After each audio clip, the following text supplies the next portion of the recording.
अभी इससे पहले का जो बजट था वो 6,15,000 करोड़ का बजट था। मैं आपसे ही पूछना चाहती हूँ कि धरातल पे आपको क्या क्या दिखा? क्या आपको ऐसा दिखा? आज ट्रॉमा सेंटर्स की बात हो रही है, सारे जनपदों में और 25 करोड़ की जनता के लिए इनके पास सिर्फ और सिर्फ 3 ट्रॉमा सेंटर्स हैं। और जब अगर हम इनके ही विभाग का और सरकारी जो सेंट्रल का डेटा है अगर वो निकालते हैं तो हमें पता चलता है कि उत्तर प्रदेश एक ऐसा प्रदेश है जहाँ पे सबसे ज़्यादा रोड ट्रैफिक एक्सीडेंट्स हो रहे हैं, सबसे ज़्यादा फेटेलिटीज़ हो रही हैं, सबसे ज़्यादा डेथ्स हो रही हैं। तो डेथ्स का कारण क्या है? नमस्कार, मैं हूं कुलदीप और आप देख रहे हैं हेडलाइंस उत्तर प्रदेश। उत्तर प्रदेश की राजधानी लखनऊ में है। विधानसभा में मौजूद हमारे साथ सपा विधायक जो मछली शहर से विधायक है रागिनी सोनकर जी हमारे साथ हैं। बजट सत्र पेश हुआ है, आपने विधानसभा में पूरा हंगामा किया है। पहले दिन से सपा पूरी आक्रोशित है, अब चाहे वो अभिभाषण हो चाहे पहले ही शुरुआत हो। तो ये क्या मतलब, कुछ तो थोड़ा सुनना भी चाहिए था ना, होगा क्या पहले ही इतने देखिए, इस सरकार का ये द्वितीय बजट सत्र था और इससे पहले भी मैं तो नई सदस्य चुन करके आई हूँ। इससे पहले भी अभिभाषण हुआ है, बजट पास हुआ है और जिस तरीके का ये कार्यकाल 6 वर्षों का भाजपा का रहा है वो किसी से छिपा नहीं है। आज जिस तरीके से मुद्दा उठा स्वास्थ्य विभाग का, आदरणीय हमारे जो उप मुख्यमंत्री जी हैं उनके पास उसका कोई भी जवाब नहीं था। हर बातों पे उनका सिर्फ यही जवाब था कि इसे किया जाएगा। ना तो यह सरकार किसी काम के लिए कोई समय की बाध्यता या समय सीमा को निर्देशित कर रही है और ना ही इस तरीके के कोई काम कर रही है। वो सिर्फ और सिर्फ एक जुमलेबाजी की सरकार जो है उसको चला रही है। तो हमारा जो अभिभाषण को लेकर के और बजट को लेकर के जिस तरीके से हमने किया वो सिर्फ यही, जनता ये करना चाह रही है और जनता कर नहीं पा रही है तो हम जनता के लिए कर रहे हैं। तो बजट सत्र तो कह रहे सबसे बड़ा है इस बार, लगभग 6,90,000 करोड़ का है और उम्मीदों पे खरा उतरने वाला है। लेकिन आप ही का दावा है पहले से पहले कि धरातल पे कुछ नहीं उतरेगा। अभी प्रतीक्षा तो करनी पड़ेगी ना। अभी इससे पहले का जो बजट था वो 6,15,000 करोड़ का बजट था।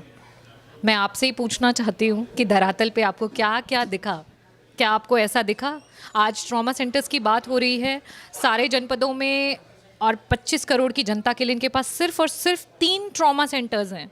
और जब अगर हम इनके ही विभाग का और सरकारी जो सेंट्रल का डेटा है अगर वो निकालते हैं तो हमें पता चलता है कि उत्तर प्रदेश एक ऐसा प्रदेश है जहाँ पे सबसे ज़्यादा रोड ट्रैफिक एक्सीडेंट्स हो रहे हैं, सबसे ज़्यादा फेटेलिटीज़ हो रही हैं, सबसे ज़्यादा डेथ्स हो रही हैं। तो डेथ्स का कारण क्या है? क्योंकि हमारे पास ना तो ट्रॉमा सेंटर्स हैं, ना तो हमारे पास एडवांस लाइफ सपोर्ट के वो एम्बुलेंसेज हैं जो टाइम से उनको हॉस्पिटल तक पहुँचा सकें। और साथ ही साथ मैंने ये भी पूछा कि जो हमारे एक तो डॉक्टर्स की कमी है ही है, लेकिन जिन डॉक्टर्स को आपने इमरजेंसी में लगा रखा है क्या उनको इस तरीके से शिक्षा या इस तरीके की ट्रेनिंग दी जा रही है एडवांस लाइफ सपोर्ट के लिए कि वो उस तरीके से पेशेंट्स को मैनेज कर पाए? जो भी कारण है उन पे कोई वर्क नहीं हो रहा है। आज इतनी डेथ्स हो रही हैं, सरकार उस पर जवाब क्यों नहीं दे रही है? क्यों वो उन्होंने चुप्पी साध ली? और साथ ही साथ जब भी इस तरीके की डेथ्स होती हैं, आपके ट्रॉमा सेंटर्स पे बेड नहीं है, आपको किसी ना किसी प्राइवेट अस्पताल में अपने पेशेंट को मजबूरन लेकर के जाना पड़ता है और वहाँ के जो आईसीयू के चार्जेस होते हैं, वहाँ पे न्यूरो सर्जरी की जो सुविधा होती है उसकी जिस तरीके के बिल्स आते हैं, कोई भी परिवार उसको देने में सक्षम नहीं रहता है। बहुत सारी कठिनाइयों का सामना उठाना पड़ता है। मैंने सरकार से ये भी पूछा कि जब तक आप असमर्थ हैं ट्रॉमा सेंटर्स बनवाने के लिए और आईसीयू के बेड्स बढ़वाने के लिए, न्यूरो सर्जन्स प्रोवाइड करने के लिए, तब तक के लिए जो भी हमारी जनता है जो भी किसी प्राइवेट अस्पताल में आरटीए की शिकार हुई है और अपना इलाज करा रही है, क्या सरकार उसका उपचार का जितना भी उसका पेमेंट होता है क्या उसको वो वहन करेगी? तो उनका कोई जवाब नहीं आया। कानून व्यवस्था को लेकर भी लगातार बातें उतरी हैं, तमाम ऐसी घटनाएं हुई हैं। अब कल परसों भी ऐसी घटना हुई इलाहाबाद में, फिर चर्चा चल, लेकिन योगी का साफ कहना है कि सारे गुंडे सपा पोषित हैं। देखिए,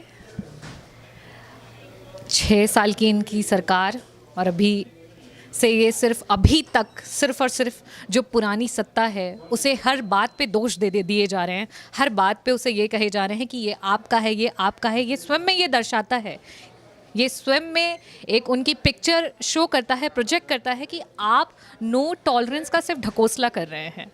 और ये जो सरकार है वो खोखली सरकार है, क्योंकि जिस तरीके की घटना हुई, जिस तरीके से बॉम्बार्डमेंट हुई, जिस तरीके से मतलब सरकारी जो पुलिसकर्मी थे उनको मार दिया गया, एक गंभीर तरीके से अभी जो है गंभीर सिचुएशन में है, अस्पताल में भर्ती है, तो ये क्या दर्शा रहा है? और आज तो सोशल मीडिया के द्वारा जनता में, जनमानस के पास हर चीज़, हर मतलब क्विकली पहुंच जा रही है. So everyone is knowing that what is the reality on the ground. आप खुद भी एक डॉक्टर हैं, एमबीबीएस की हैं, तो स्वास्थ्य पे काफ़ी आपने चर्चा भी की है, तो आपकी नज़रिए में क्या सुझाव है जो सरकार को करने चाहिए और जो नहीं हो पाया आज तक? देखिए, मैंने आज भी सुझाव दिया. जिस तरीके से डेंगू पे भी बात हुई थी, काफ़ी सारे मुद्दे उठे थे. तो सरकार को पहले तो इंफ्रास्ट्रक्चर के साथ साथ उसके मैनेजमेंट पे, जो आपका इक्वल डिस्ट्रीब्यूशन है बजट का, उस पे उन्हें ध्यान देना चाहिए. Number of doctors, quality of doctors, और उसे किस तरीके से इम्प्रूव कर सकते हैं, उस पे उन्हें ध्यान देना चाहिए. और जो भी गंभीर बीमारियां हैं, अगर हम बात करें कम्युनिकेबल डिजीज़ में, चाहे वो रक्तचाप की बीमारी हो या फिर मधुमेह की बीमारी हो, उसमें उत्तर प्रदेश प्रथम स्थान पे आ चुका है.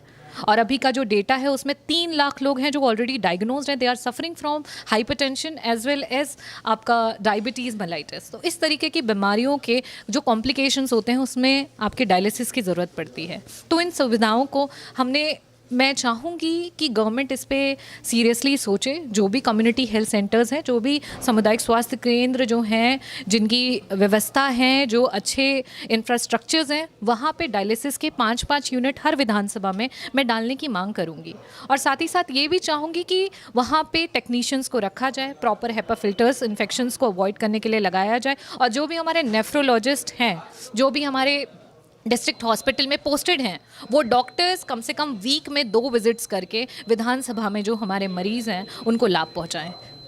आखिरी सवाल, आपकी जीवन शैली एक डॉक्टर की थी, बिल्कुल चुपचाप आदमी, भीड़ भाड़ से दूर, अब राजनीति में आ गई, तो क्या आपने आपको बिल्कुल सेट हो गए आप राजनीति में? देखिए, मेरा प्रोफेशन जो मैं कहूँ कि मैं एक डॉक्टर हूँ पेशे से, और डॉक्टर जो होता है वो एक बार बन तो जाता है बट वो लाइफ टाइम रहता है. ये प्रोफेशन आपसे कोई ले नहीं सकता. तो still whenever I go to my constituency, जो भी होते हैं, कोई भी, वो पहले मुझे एज अ डॉक्टर ही समझते हैं, उसके बाद फिर वो एज अ विधायक मुझसे बात करते हैं. एंड मैंने एम्स से अपना MD किया था, तो वहाँ पर भी हमारी OPD का जो रहता है नंबर्स, वो काफ़ी हाई रहते हैं, और हम हमेशा लोगों से और पेशेंट से घिरे रहते हैं. और वहाँ पर भी हम लोगों की तकलीफ़ों को कोशिश करते हैं कि कितनी जल्दी से जल्दी उन्हें हेल्प की जा सके. And same is happening here also. तो मुझे लगता है दोनों प्रोफेशंस बहुत ही सिमिलर हैं और दोनों जनमानस को हेल्प करने के लिए हैं. Thank you. तो ये थी रागिनी सोनकर जी ने तमाम मुद्दों पर अपनी बातें रखी, और आप जुड़े रहिए हेडलाइंस उत्तर प्रदेश के साथ.